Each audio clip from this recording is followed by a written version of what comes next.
नमस्कार दोस्तों, आप सभी का स्वागत है कहानी अनुराग में। अभी तक आपने हमारा चैनल सब्सक्राइब नहीं किया हो तो चैनल को सब्सक्राइब कर कहानी अनुराग को प्यार दें। तो आइए आज की कहानी की शुरुआत करते हैं। एक गांव में सीनू नाम का एक आदमी था जो बहुत ही मेहनती और ईमानदार था।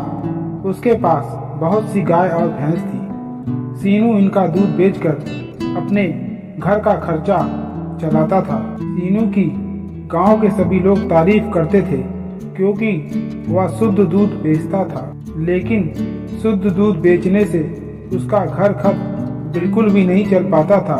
उस समय गांव में दूध के दाम बेहद ही कम थे।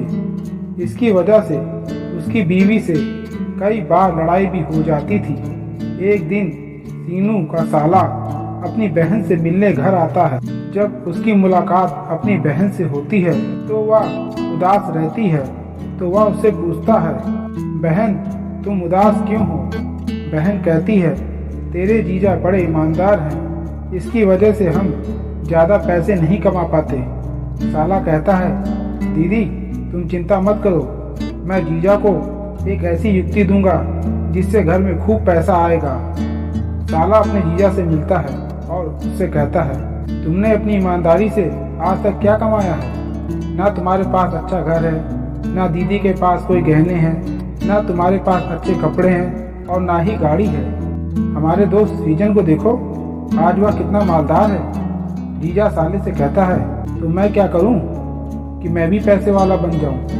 साला कहता है, जीजा आप दूध में पानी मिलाना शुरू कर दीजिए, इससे आपको ज़्यादा फायदा मिलेगा और किसी को पता भी नहीं चलेगा। सीनू ने कहा, ये तो धोखा है, ये तो पाप है, मैं ऐसा नहीं करूँगा। साला कहता है, जीजा सीजन ने भी ऐसा ही किया था और आज वह पैसे वाला है, आज तक किसी को पता नहीं चला। सीनू साले की बातों में आ जाता है और दूध में पानी मिलाना शुरू कर देता है। अब सीनू को पहले से ज़्यादा फायदा होने लगा था। जैसे जैसे पैसा आ रहा था उसका लालच दिन ब दिन बढ़ता जा रहा था। अब आधा दूध और आधा पानी मिलाकर अपने ग्राहकों को सीनू दूध बेचने लगा था। सभी लोग सीनू पर विश्वास कर दूध लेते रहे और सीनू का फायदा बढ़ता रहा। कभी किसी व्यक्ति ने सीनू पर कोई शक नहीं किया। धीरे धीरे सीनू के पास घर में काफ़ी धन इकट्ठा हो गया। एक दिन सीनू की बीवी ने कहा, इस समय हमारे पास काफ़ी धन है, तुम कल बाजार चले जाना और अच्छे अच्छे कपड़े और जेवर ले आना। सीनू ने कहा, ठीक है।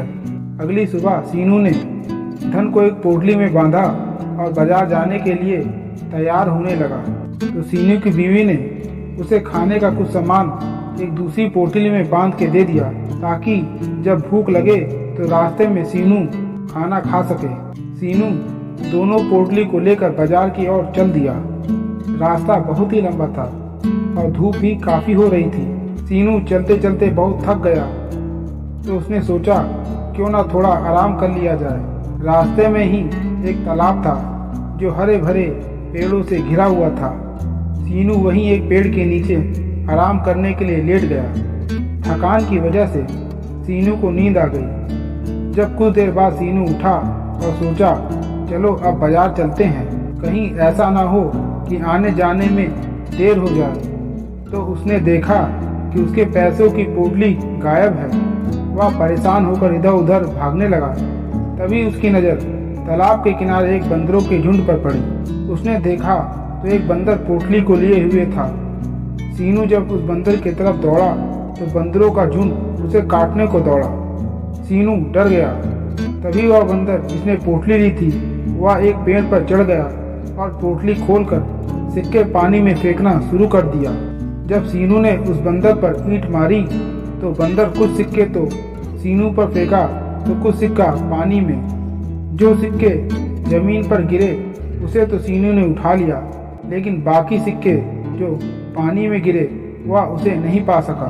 फिर सीनू उन सिक्कों को लेकर बाजार की जगह घर की तरफ निकल पड़ा। घर पहुंचकर जब सीनू ने उन सिक्कों को गिना तो वह सिक्के आधे से भी कम थे।